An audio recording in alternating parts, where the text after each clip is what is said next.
Hello everyone, आपका स्वागत है वनली स्टडी पर। आज का मैं शुरू करने जा रहा हूँ एक शायरी के साथ। इरशाद कीजिएगा।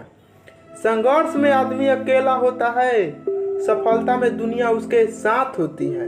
संघर्ष में आदमी अकेला होता है, सफलता में दुनिया उसके साथ होती है। जिस जिस पर ये जग हंसा है, उसी ने इतिहास रचा है। यह शायरी अच्छा लगा तो लाइक कर दीजिएगा। चलिए, तो आज से हम शुरू करने वाले हैं टेस्ट, इंग्लिश का टेस्ट का। इससे पहले मैं 4 डाल चुका हूं, लेकिन ये जो टेस्ट मैं डालना शुरू कर रहा हूं अब से सेट, ये काफ़ी इम्पोर्टेंट होंगे। ठीक है, तो अच्छे से लगाइए और नए तरीके से हम लोग पढ़ने जाएंगे और पूरा हर क्वेश्चन का पोस्टमार्टम कर दिया जाएगा, एक एक चीज़ बताया जाएगा आपको। तो अपना कमर बांध लीजिएगा और अच्छे से तैयारी में लग जाइए। चलिए, बहुत मैं इंग्लिश का टॉपिक पढ़ा दिया, अब आ गया टाइम सेट का। तो सेट अप करना हम शुरू करेंगे। तो चलिए, पहला क्वेश्चन पढ़िए। आपको क्या बताना है? साइनो बताना है। आप देख रहे होंगे, आपको इसको साइनो बताना है। तो साइनो किसका बताना है? तो ये आपको दिख रहा है एफ्लुएंट। तो एफ्लुएंट का पहले हिंदी जानिए क्या होता है। तो इसका होता है संपन्न। क्या संपन्न या समृद्ध मानना होता है कि संपन्न व्यक्ति या संपन्न फैमिली, उसी तरह का आपको साइन बताना, मतलब उसी जैसा हिंदी वाला इन चारों में से एगो बताना है। तो आपको पता है पुअर मतलब तो गरीब होता है, टाल्कटिव मतलब होता है बातूनी। आंसर आपका क्या होगा? तो आंसर होगा आपका प्रोप्यूरस। क्या? प्रोप्यूरस। इसका भी हिंदी होता है समृद्ध या संपन्न। ठीक है, क्लोज का मतलब पता ही है, बंद। तो इसका उसे लेना देना नहीं। तो एफ्लुएंट का साइनो क्या हो गया? प्रोप्यूरस। चलिए, 2 नंबर पढ़िए। ऑनटू आपको बताना है। ठीक है, identify the onto of the given words. क्या गिवन है? तो यह है जीनियस। जीनियस का हिंदी आपको पता ही है। जीनियस का मतलब क्या हुआ? सॉरी, जीनियस पढ़ दिया इसको। जीनियस का हिंदी ऐसे जान लीजिए कि बहुत तेज व्यक्ति, लेकिन यह क्या है? जेन्यून। जेन्यून का हिंदी होगा आपका वास्तविक। कोई भी वस्तु का नहीं कहते हैं कि जेन्यून बात कीजिएगा, मतलब एकदम सही बात कीजिएगा, गलत उलट नहीं। तो आपको इसको ऑन्टो बताना है, इसका उल्टा वाला बताना है आपको। तो उल्टा वाला बताना है आपको। तो आंसर क्या होगा इसका? तो ध्यान से देखिएगा। तो इसका आंसर होगा आपका बोगस। ना होता है कि आप जैसे कि वोट देते हैं तो कोई गलत हो जाता है तो ना कहता है कि ये बोगस चला गया, मतलब ये खराब हो गया। तो यही हिंदी देगा आपका बोगस का। तो जेन्यून का हो गया वास्तविक। इसका ऑन्टो हो गया ऑप्शन नंबर बी मारिएगा आप आंसर। तो बोगस हो जाएगा। इसका क्या मारिएगा? ऑप्शन नंबर ए। एक का एक और 2 का 2 आंसर हुआ। तब बोगस हुआ। जेन्यून का क्या हुआ? आपका वास्तविक। और बोगस का अवास्तविक कह सकते हैं इसे। और सब हिंदी देख लीजिए आप। इम्प्योर का अशुद्ध होता है आपका। रोटेन मतलब सड़ा हुआ। ऑप्शन नंबर ए पढ़िएगा, इसका हिंदी होगा सड़ा हुआ। रोटेन का हिंदी सड़ा हुआ। ऑन साउंड मतलब साउंड माने ध्वनि सुनाई देना, ऑन साउंड मतलब न सुनाई देना। ठीक है, चलिए 3 नंबर क्वेश्चन पढ़िए और अपने कॉपी पर लिखते रहिएगा कि आपका कितना सही हुआ और कितना गलत हुआ। लास्ट में मुझे बताइएगा कि आप कितना तैयारी, कितने पानी में पहुँचे हैं आप। तो मुझसे ज़रूर शेयर करिएगा। चलिए 3 नंबर देखिए। Sushma said that she dash finished her work by 10 AM। देखिए, अगर आ गया वर्क बाई 10 AM आ गया, या सिंस मॉर्निंग फॉर संडे, इस तरह से आ गया, तो यह चला जाता है आपका पास्ट बोल रहा हूँ, परफेक्ट में चला जाता है।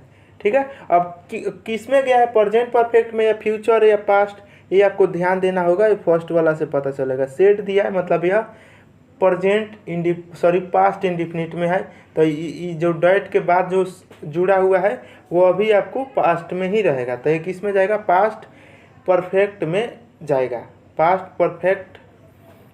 परफेक्ट कॉन्टिन्यूअस में जाएगा। तो इसका क्या हो जाएगा? तो कौन सा है आपका? पास्ट में यही जा रहा है। वुड हैव लग गया, मतलब वो आपको पास्ट परफेक्ट कॉन्टिन्यूअस में गया है। तो ऑप्शन नंबर डी आपका हो जाएगा वुड हैव। तो ये बात समझ में आया किस तरह से पकड़ना है।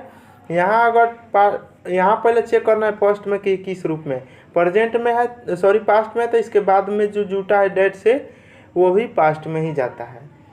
तो यहाँ पर अगर यहाँ इस सेंटेंस पे अगर पास्ट इंडिफिनिट है, फर्स्ट वाले डेट के इधर वाले में पास्ट इंडिफिनिट में है तो उसके डैट के बाद वाला जो जाएगा सेंटेंस वो जाएगा पास्ट परफेक्ट कंटिन्यूअस में जाएगा।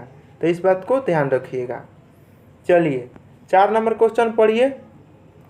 Identify the correct choose the government is certain to dash the publication of any details of this fraudulent research. Basically आपको यहाँ भरना है कि कौन सा प्रॉपर बैठेगा यहाँ पर। तो इसको ध्यान से देखिएगा। तो इसका आंसर हो जाएगा आपका प्रोहिबिट। ठीक, गवर्नमेंट प्रोहिबिट मतलब आपको माने मांग ही लेना, ज़बरदस्ती मांग ही लेना, या उसको अधिकार है कि वो आपसे मांग ही लेगा। तो क्या होगा, द गवर्नमेंट इज सर्टेन माने सरकार निश्चित है कि आपसे कोई भी आम पब्लिक को, देखिए पब्लिकेशन ऑफ एनी डिटेल माने किसी भी पब्लिक का डिटेल वह इज दिस फ्रंटिकल रिसर्च मतलब वो छानबीन कर सकती है, उसके पास ये राइट है। चलिए तो 4 का आपका ऑप्शन नंबर डी आंसर हो जाएगा। चलिए 5 number choose the correct word. इसमें क्या है कि एगो सही लिखा हुआ है, बाकी सब गलती लिखा है। तो कौन सा सही लिखा है, तब वह लिखा है ऑप्शन नंबर 2 गैजेट। गैजेट का स्पेलिंग होता है GAZETE। ठीक है, तो इसको दिमाग में छाप लीजिएगा, करेक्ट स्पेलिंग आएगा ही, या कभी कभी आपको रॉन्ग चूज करना होता है, मतलब 4 में 3 को सही होगा, 1 गलती होगा। यहाँ पर दिया है आपको 4 में 3 को गलती दिया है, 1 सही दिया है, उसको चूज करना था। तो ये हो जाएगा आपका गैजेट। गैजेट इस तरह से लिखाता है, देख लीजिए। तो ऑप्शन नंबर बी आपका आंसर हो जाएगा। चलिए 6 number, a decision taken by the consult of all. मतलब कोई भी डिसीजन लेने से पहले सबकी सहमति होना चाहिए, मतलब सर्वसहमति से कोई डिसीजन लेना।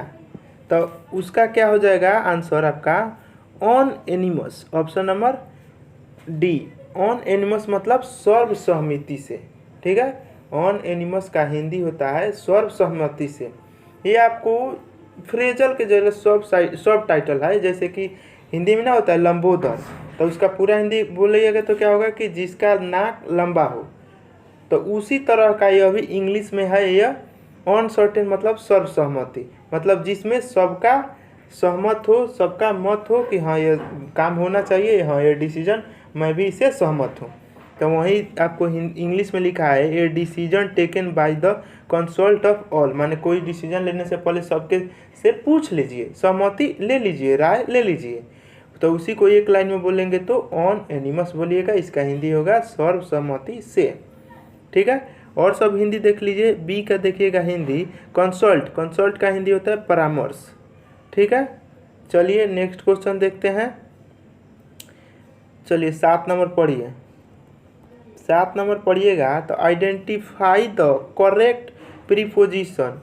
तो करेक्ट प्रीपोजिशन भरना है आपको। तो देखिए ही कंप्लाइड डैश माई रिक्वेस्ट। तो क्या होगा यहाँ पर, तो आंसर होगा आपका विथ।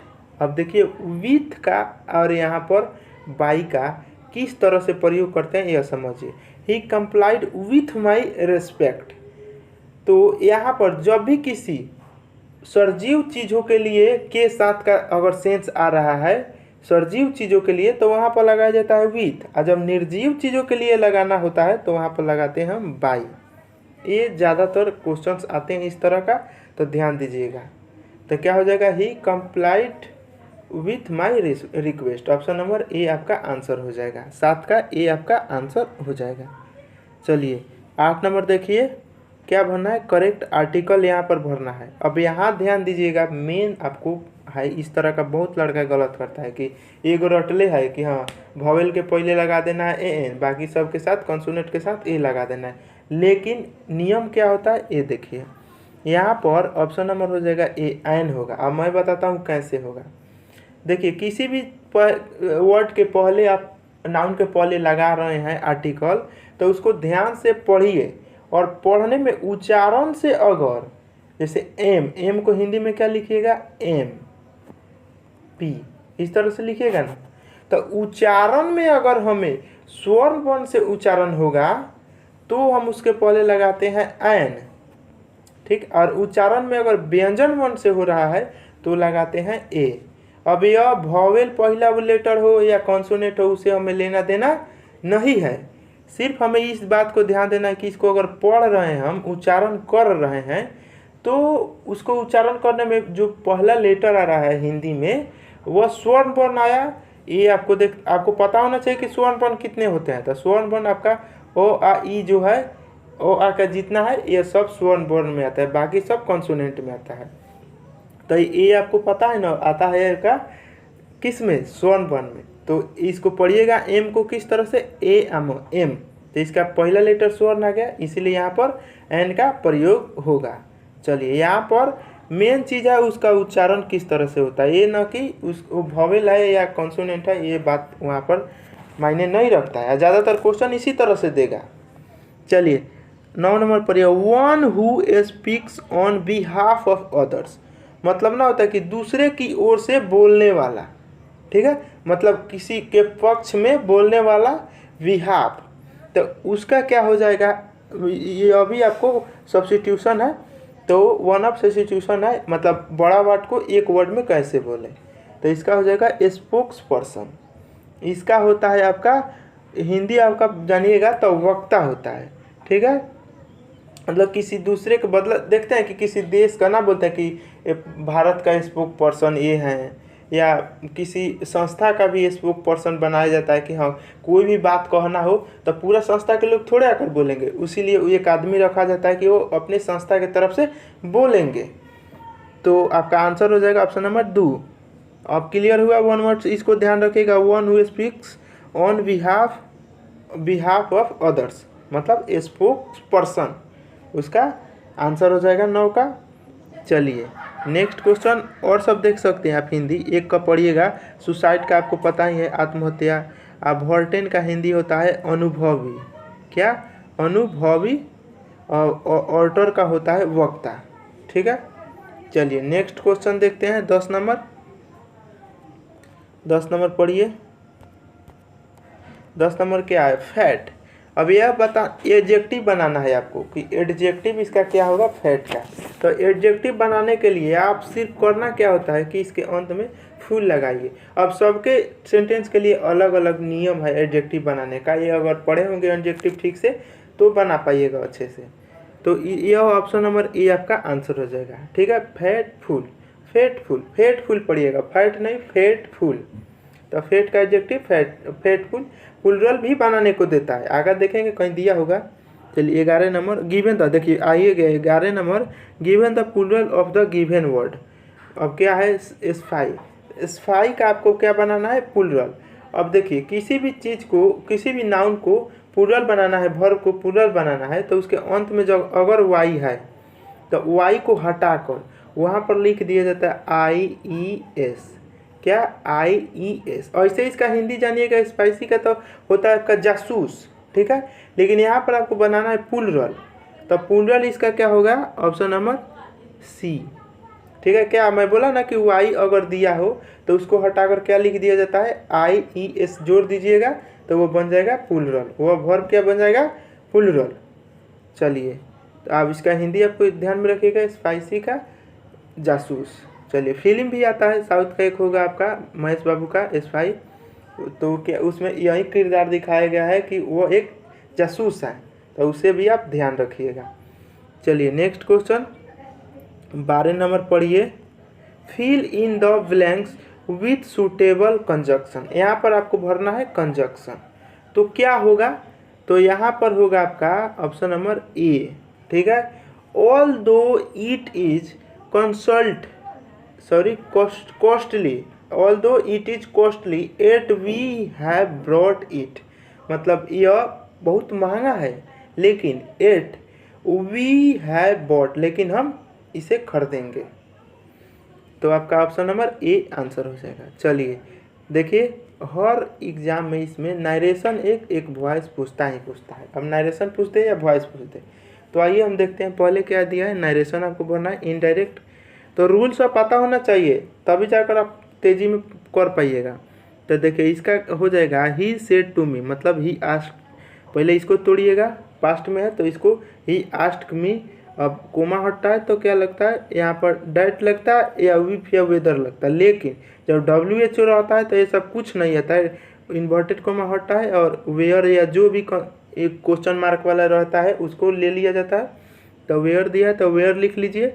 इसके बाद आपको पढ़िएगा the post was office, option number C आपका आंसर हो जाएगा। ठीक है, तो he asked me where the post was, the post office was, क्योंकि अगर यह प्रेजेंट में है तो ये पास्ट में चला जाता है। अब यह द पोस्ट ऑफिस ये आपको सब्जेक्ट के काम कर देंगे और वेयर वाज आपका लास्ट में चला जाएगा और क्वेश्चन मार्क का हट जाता है, ये ध्यान दीजिएगा। बहुत में क्वेश्चन मार्क अगर यहीं लिख कर क्वेश्चन मार्क अंत में दे देता तो ये गलत होता। जब नरेशन से इनडायरेक्ट बना देते हैं तो क्वेश्चन मार्क का हट जाता है।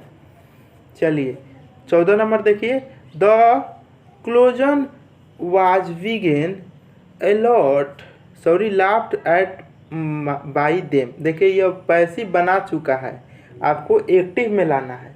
तो क्या करिएगा, पहले दे जो लिखा है इसको सब्जेक्ट के रूप में लाइएगा तो दे। इसके बाद क्या करिएगा, यहाँ देखिएगा इसमें नहीं चेंज होता है आपका सेंटेंस, वो पास्ट में है तो पास्ट में ही रहेगा और फिर प्रेजेंट में है तो प्रेजेंट में ही रहेगा।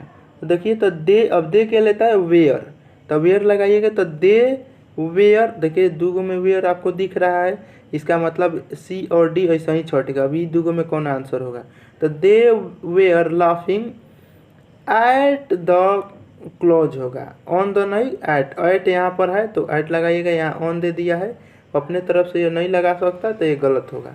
तो ऑप्शन नंबर ए आपका आंसर हो जाएगा। चलिए नेक्स्ट क्वेश्चन 15 नंबर पढ़िए, क्या दिया, fill in the blanks with suitable. तो यहाँ पर क्या भरना है, आई विल, जो खाली स्थान है उसको भरिए। तो I will given U a gift if you do this work, option number D आपका आंसर हो जाएगा इफ। देखिए I will give U a gift, मैं आपको एक गिफ्ट दूंगा यदि तुम यह काम कर दोगे। तो इसका हिंदी पूरा यह बनेगा। तो इसके अनुसार आपको इफ यहाँ पर लगे, क्योंकि यदि के लिए हिंदी क्या आता है, इफ का हिंदी यदि होता है। तो आपका आंसर क्या हो जाएगा, इफ, मतलब डी आपका आंसर हो जाएगा 15 का।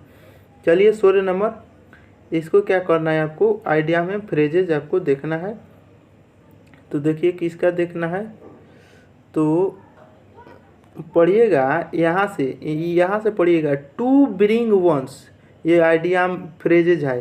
To bring one's eggs to a bad market, तो इसका क्या हो जाएगा आंसर, तो ऑप्शन नंबर ए पढ़िएगा, to fall in one's plan because one goes to the wrong people for help. ठीक है, चलिए next question, option number A आपका आंसर हो जाएगा 16 का। चलिए 17 नंबर, ये अंतिम क्वेश्चन है। आपको क्या बताना है, इनकरेक्ट चूज करना। इस तरह का एक क्वेश्चन पूछता है, या एरर इसको बोलते हैं, एरर भी बोलते हैं। यहाँ पर इनकरेक्ट दे दिया है, उससे कोई बात नहीं है, वही सेंस वही हुआ आपका। तो यहाँ पर पढ़िए, the pulling was married eight, देखिए यहाँ तक तो सही है, एट मैनी ए प्लेस, ये बात गलत है। ऑप्शन नंबर बी आपका आंसर हो जाएगा, एट मैनी ए प्लेस, ए कोई सूटेबल नहीं है। ठीक है, मैरिड अगर दिया है, आपको मैं बता चुका हूँ कि मैरिड यहाँ पर शादी करना मतलब किसी व्यक्ति से करेगा, तो यहाँ पर होना चाहिए मेरे ख्याल से विथ। ठीक है, with many a place by attempts at निंगिंग, नहीं विथ वाला ये कोई नहीं, ये शादी वादी का नहीं बात कर रहा है। The fooling was married eight many, देखिए यहाँ आप पकड़ा गया, मैनी जो है आपका क्या है, तो ए है प्लूरल के रूप में। अब यहाँ पर प्लूरल जहाँ आ गया वहाँ पर सिंगुलर वाला चीज़ नहीं लगेगा, यहाँ पर ए लगाया है, ये बात गलत है, ए हटा दीजिए, ए सही हो जाएगा। ठीक है, तो ऑप्शन नंबर 2 आंसर हो जाएगा। तो ये रहा इम्पोर्टेंट VVI इंग्लिश क्वेश्चंस। आप लोग कितना सही किए कमेंट करके मुझे बताइए, और फिर से मैं अगले टेस्ट में आपका लूँगा, टेस्ट अगले सेट में मिलूँगा। तो देखिए अच्छा लग रहा है तो ही चैनल को सब्सक्राइब करिए, वीडियो को लाइक करिए और अपने दोस्तों के पास शेयर करिए। चलिए तो जाते जाते मैं एक और शायरी बोलना चाहूँगा। आप फिर मिलेंगे अगले वीडियो में, तो सुनिए। सोचने से कहाँ मिलते हैं तमन्नाओं के शहर, सोचने से कहाँ मिलते हैं तमन्नाओं के शहर, चलना भी ज़रूरी है मंजिल को पाने के लिए। ठीक है, तो अच्छा लगा तो लाइक करिएगा। तो मिलते हैं अगले वीडियो में। Thanks for watching a video. Thank you.